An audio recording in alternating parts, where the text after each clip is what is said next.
BFM Business. Toute l'info éco et business à la mi-journée. 60 minutes business. Guillaume Paul. Voilà, il est midi 22, on est de retour sur BFM Business. Alors je vous disais, c'est la saison, en même temps on parle beaucoup mode, on parle haute couture, on parle beaucoup prêt-à-porter ces jours-ci. Il y a la Fashion Week haute couture qui débute la semaine prochaine. Mais beaucoup de salons ont déjà commencé ou vont débuter d'ici là, bien sûr. On va en parler avec Frédéric Moss qui est avec nous. Bonjour Frédéric, bonjour. Bienvenue. Vous êtes directeur général de WSN Développement, qui est un organisateur, notamment d'un salon qui va débuter demain, qui s'appelle Who's Next à Paris. Qui existe depuis combien de temps? 28 ans. 28 ans. Voilà.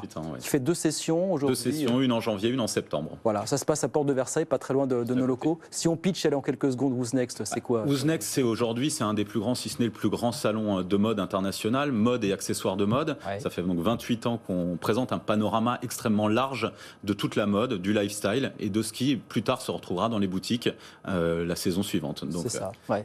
Du côté de la Fashion Week, beaucoup vont se satisfaire qu'on recommence à travailler dans des conditions à peu près normales. Sauf que vous nous dites, on n'a jamais fermé finalement. Non, nous vous faites 2 sessions par an, c'est ça? On en fait beaucoup plus parce qu'on a 2 produits. On a Who's Next d'un côté et Première Classe de l'autre. Première Classe, c'est pendant les Fashion Week. Nous, on a une doctrine chez WSN, c'est de continuer coûte que coûte à faire nos événements, malgré toutes les contraintes.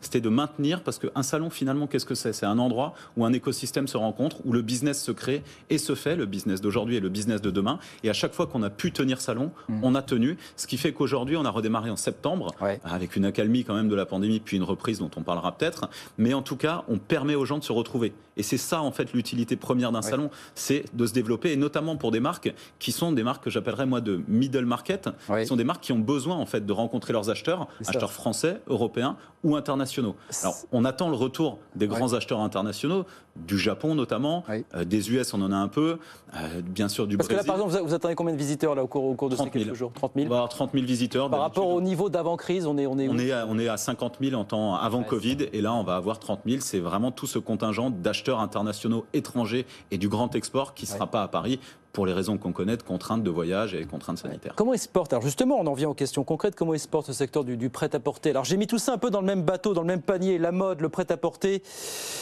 Le luxe d'une manière générale, c'est la création, voilà. In fine, nous, ce qu'on défend depuis 35 ans, Who's Next, ça a 28 ans, mais Première Classe, ça a 35 ou 36 ans, c'est la création et c'est les créateurs. Parce que pour nous, la mode, c'est l'acte de création et c'est se dire, on va se réinventer, on va recréer une collection, on va inventer de nouvelles choses. Alors maintenant, dans des domaines beaucoup plus larges que simplement la mode, parce que ça va toucher plein de domaines, et on en parlera peut-être, mais on lance un salon, nous, en juin prochain, autour de la mode et des consommations de la mode dans les jeunes générations. Ce sera au Grand Palais Éphémère, ça s'appelle Drop.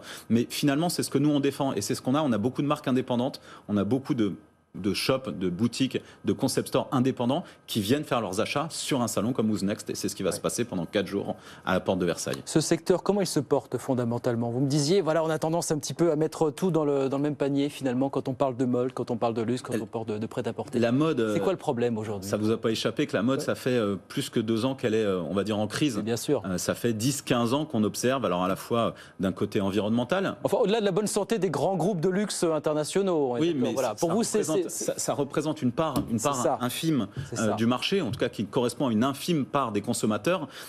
Et moi, je pense que la mode, elle a été énormément tiraillée sur ces dernières années. Elle a été tiraillée d'un côté, effectivement, dans des grands groupes de luxe, et de l'autre côté, sur une fast fashion qui s'accélère et qui s'est accélérée encore. Ce qu'on appelle la fast fashion, c'est des sites comme Shine. Si vous avez des enfants, vous êtes probablement sensibilisés à ces sites qui font de la mode à très très bas prix, avec tous les impacts que ça peut avoir sur l'environnement. Nous, on a lancé il y a 2 ans un salon qui s'appelle Impact, qui est devenu une référence au niveau européen maintenant dans la transition environnementale. Ce qu'il faut retenir, c'est que cette mode a été écartelée, qu'elle a été dans des travers qui l'ont emmenée où elle est aujourd'hui. En revanche, ce qu'on remarque, c'est que ça bouge très vite. Vous savez, les marques de mode et les créateurs, ils ont l'habitude de se renouveler au minimum 2 fois par an, au rythme des saisons. Et ça veut dire que quand la machine est enclenchée, elle va dans le bon sens. Et nous, c'est ce qu'on observe à côté de Who's Next, et ça fait maintenant 2 ans. Il y a un salon qui s'appelle Impact, où on montre toutes les nouvelles initiatives, toute la manière de mieux produire, de produire localement. Et il y a énormément de start-up, de jeunes marques, mais aussi de grands groupes qui s'y mettent et qui apportent des solutions vraiment à ce marché. Et donc,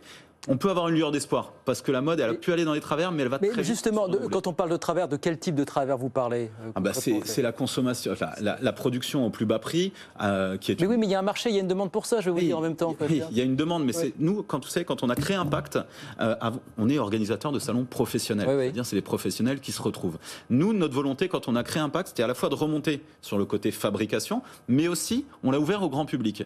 Parce que cette prise de conscience, elle doit être à tous les niveaux. C'est-à-dire, c'est pas juste parce qu'une marque va décider de mieux fabriquer, effectivement, et vous avez entièrement raison, il faut qu'il y ait un consommateur derrière. Et il y a un consommateur. Et il y en a de plus en plus. Bien sûr. Nous, on le voit, on a des marques qui sont totalement sustainable, qui ont pris vraiment ce pari de produire bien, de produire de manière qualitative, à la fois pour l'environnement, mais aussi socialement, responsablement. Elles ont des progressions, elles progressent très très vite. Oui. Donc c'est un moment, c'est prendre conscience et donner au marché, donc apporter aux consommateurs ce type de produit. Et ça va très vite. Ce que vous dites, c'est que vos créateurs, ceux que vous abritez à l'intérieur, vous disent oui, nous on crée, on se renouvelle, mais on souffre quand même le martyre. C'est ça finalement. Évidemment, mais je veux dire, ça a été, enfin, je veux dire, ces 2 dernières années, il y a quand même énormément de secteurs qui ont beaucoup souffert. Maintenant, ce qu'il faut se dire, c'est que la preuve, on est là, on va nous reprendre un salon avec quasiment 800 marques, on va accueillir 30 000 acheteurs. C'est que voilà, il y a un marché qui est en train de se transformer. Oui. Ça nous a forcé, nous aussi, à nous transformer. Et alors, la France, pays de l'excellence, pays du luxe, excellence du luxe. On a vu Emmanuel Macron, on en parlait tout à l'heure, qui va aller dans le 19e aujourd'hui inaugurer le futur QG de Chanel, voilà, dédié